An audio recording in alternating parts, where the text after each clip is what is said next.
Good morning, Camp Harlem. I thought I would take the opportunity of this morning to introduce you to a few of our avian friends, that is, the birds of the eastern United States, the mid-Atlantic region specifically. Nifty Mar birds. Let's see. If we take a moment and just listen, oftentimes we can begin to pick up on the bird activity that's happening around us, and specifically at this time of year, in the beginning of spring.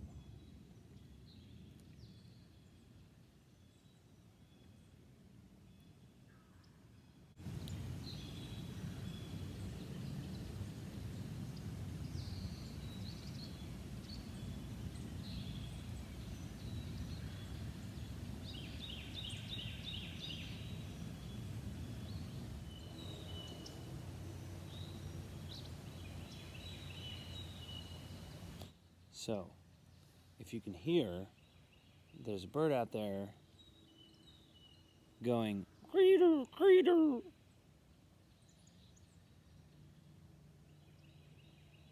It's kind of a raspy, like high-pitched. It's a bit louder than the other birds.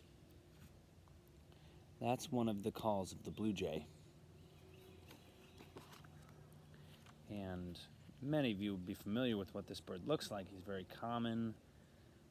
These birds are very common in eastern North America. But I've got a picture in this handy notebook. Haha! That's a blue jay. Some of them sound like this.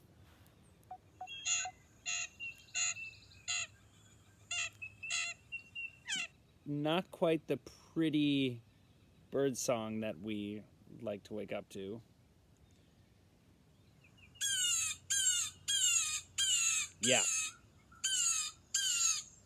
Another cool thing about blue jays is that they can actually imitate a certain species of hawk, which sounds like this.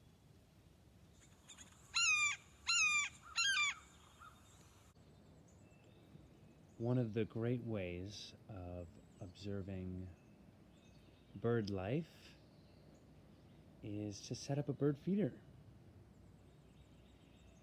Now, I just put this seed out a few minutes ago, and it's possible that the birds haven't picked up on the scent yet. Ah, but there they are. The one visiting it now and leaving is a Carolina chickadee. I also have this cool bird ID book where, whoops, that's what a Carolina chickadee looks like. And look, he came back to show off.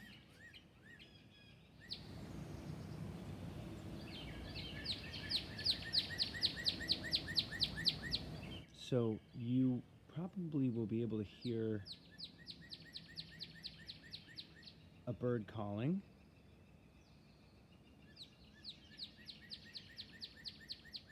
That one there is a cardinal, a northern cardinal. The one visiting the feeder is a chickadee, and the northern cardinal is just above up in the tree. We'll see if we can get a view on him. Ah, there he is. Yeah. You can hear them calling back and forth. I'm going to try to point my finger into the frame to show you exactly where the bird is. Oh, whoa. That's where the bird is. Bing, bing, bing. And the cardinal is, of course, bright red. He's got a red crest and a sort of black eye mask. The female cardinal has a bit more of a drab appearance, although she is no less beautiful than the male. The female cardinal is the one here. As you can see, she's got a little bit of red and more brown and yellow.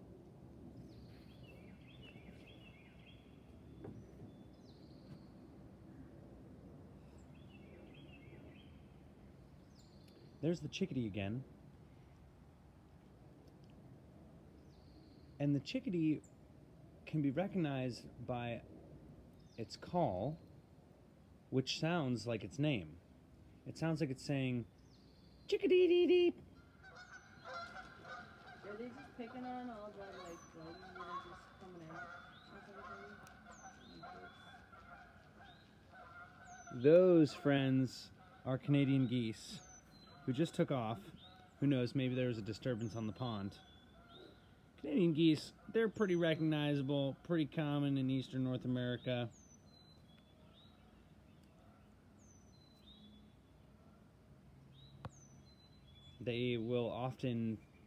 Canadian geese will often mate for life, and they will pair up in late winter or early spring and find a pond to nest in for the springtime.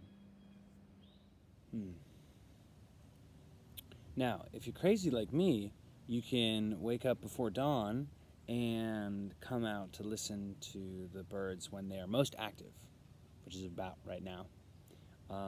It is currently 7:30 a.m. Got my robe on, got my coffee, and I'm just hanging out under the open sky with the rest of the critters. And I thought that it would be advantageous to use some nifty devices such as this and this to help us understand more about the common birds of eastern North America. The internet has all kinds of wonderful devices for you to find out more about the birds that are in your area. One of them is an app by the Audubon Society, who are people who love birds. And they've created an app where you can look up birds and listen to their calls and look at images of them. Another bird that's very common to eastern North America is the tufted titmouse. And it looks like this. It's on the same page as the chickadee, but it's the one at the bottom. It's got a little crest on its head, and its underbelly is kind of yellow. It has a mostly gray coat. And when it makes its call, its call sounds like Peter, Peter, Peter, which is pretty easy to recognize. It stands out, at least. I'll play the call of the tufted titmouse for you now. Peter, Peter, Peter. Peter, Peter, Peter, Peter. Now, many birds make more than one call. So the tufted titmouse also will sound like this. Or this. Or this. So it's cool because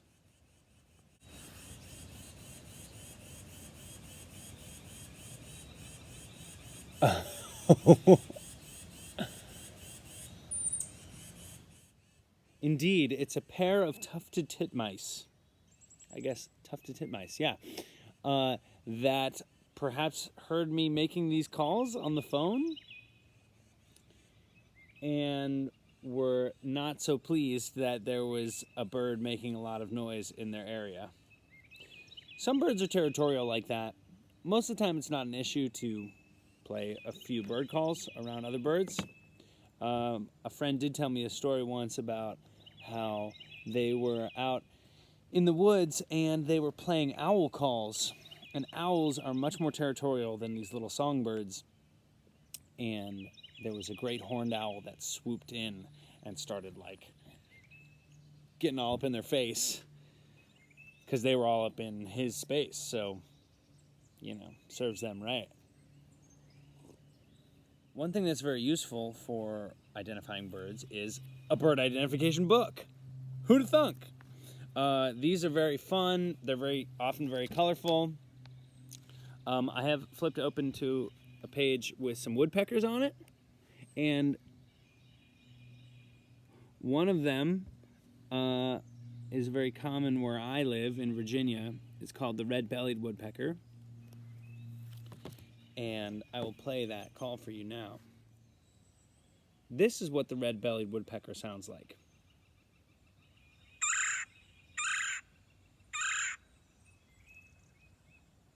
And oftentimes you'll hear that followed by the sound of the woodpecker drilling into a tree.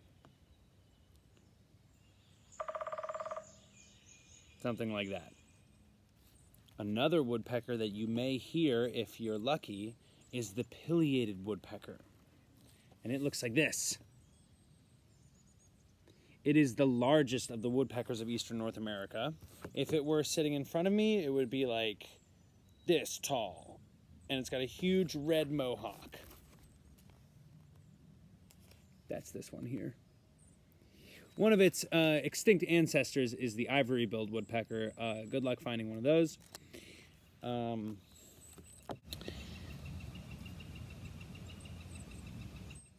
I can actually hear a pileated woodpecker going off in the woods now. I live in quite a wooded area. I have known pileated woodpeckers to live in less wooded areas, but it's very rare to see them. They like to be secluded and do not often come near human activity. For example, if you're walking through the woods, the pileated woodpecker you will hear from a long distance away. However, you will probably not be able to see it because it will fly away before you get there. I'll play the pileated woodpecker call for you now.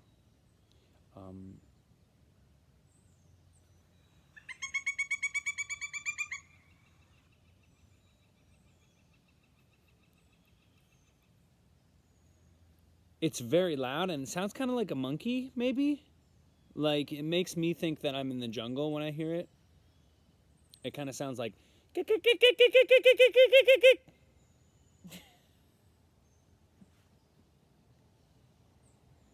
And much like the red-bellied woodpecker, you'll often hear it followed by the sound of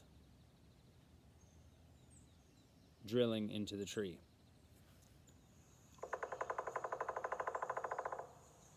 Now, the pileated woodpecker being a much bigger bird than most other woodpeckers, the drumming of its beak against a tree is quite loud. So, another bird that's very common in these parts is the American robin, which looks like that.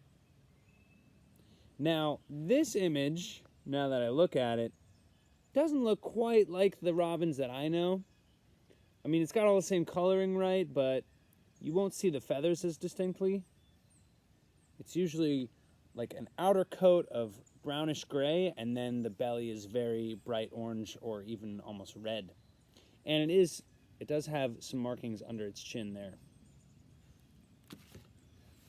I'll play the song of the robin for you now.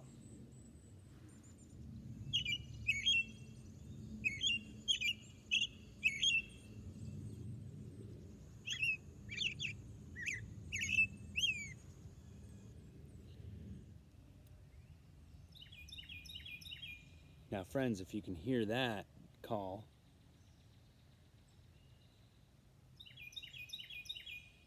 that's the call of the Carolina wren. It looks like that. It's a very cute little bird. And it's from the family Troglodytidae, which in some, weird Greek Latin means cave dwellers. Now, I have never known them to dwell in caves, although I don't dwell in caves much myself. I have, however, observed the Carolina wren in wood piles, like that one over there, or like underneath picnic tables, or like hanging out under a pile of logs. And, you know, they like being close to the ground in sort of a dark covered space. Another bird that I've been hearing a lot of recently is the eastern phoebe. Somewhat of a plain looking bird, recognizable by sort of a ruffled head. And you can also see that when it has its tail folded up, it makes kind of like a V, upside down V at the bottom. And the phoebe is pretty easy to remember because its call sounds like its name. It likes to say, Phoebe, Phoebe, Phoebe. And I will play that call for you now.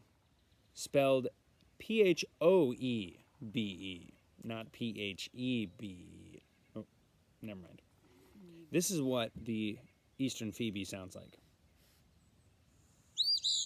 Phoebe, Phoebe, Phoebe, Phoebe. One bird that always catches my ear is the brown-headed cowbird, which looks like this. Its brown head is very shiny, and actually this book does a good job of showing that its black coat is actually kind of iridescent, so if you get it in the sunlight, it'll look kind of shimmery and almost green or purple. The call of the brown-headed cowbird sounds almost like liquid, and it reminds me that many of these birds, including the cowbird, come up from more tropical places. The brown-headed cowbird sounds like this.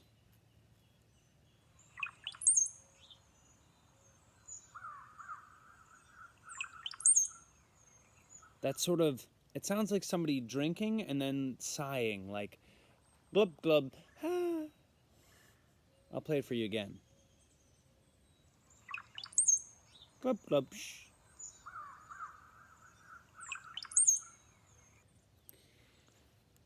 I believe the brown-headed cowbird is coming up from Central America at this time, migrating northwards. And of course, many of these tropical and subtropical birds are coming here because in the spring and summer there's an abundance of food for them to eat. There are certain resources you can use to help you get to know your bird neighbors. I have here with me a couple different identification guides. One looks like this. It's called a Golden Guide. And actually, this publisher made a series of books like this. Very pretty and easy to read, showing the range of the birds. Not only do they have a bird identification book, but they have a book for just about anything in nature. Their tree ID book is really yummy. Their insect ID book is really cool. And it's not complicated. Alternatively, if you want to get really into birding, you can find a field guide like this, much thicker, as you can see. And this one has a lot more information on birds and many different types of, many different species. So for example, this book had like maybe 3 or 4 woodpeckers, and this book here has like 1 page of woodpeckers there and another there. So, you know, depending on how intense you want to get, that's can help you figure out what creatures are living around you. Another resource you can use to help you get to know your bird neighbors is with one of these handy-dandy smartphones. Specifically, there is an app by the Audubon Society. And the Audubon Society it's basically like an organization of people who love birds and love researching birds and helping other people who might not know as much about birds to research them. if you look up Audubon in your app store or whatever, the logo will look like that. Audubon is spelled Audubon, and the Audubon Bird Guide is what you're looking for. It is free, and I think you can probably get some like deluxe package or something like that. I'm not that deep into it. I find the Audubon Bird Guide to be very handy. The opening page looks like this. You can search a bird, maybe if you like already know the name and you want to confirm what it is, or they have the ability to help you ID birds categories like habitat or their song or the wing shape or the tail shape are all categories you can that can help you whittle down your options.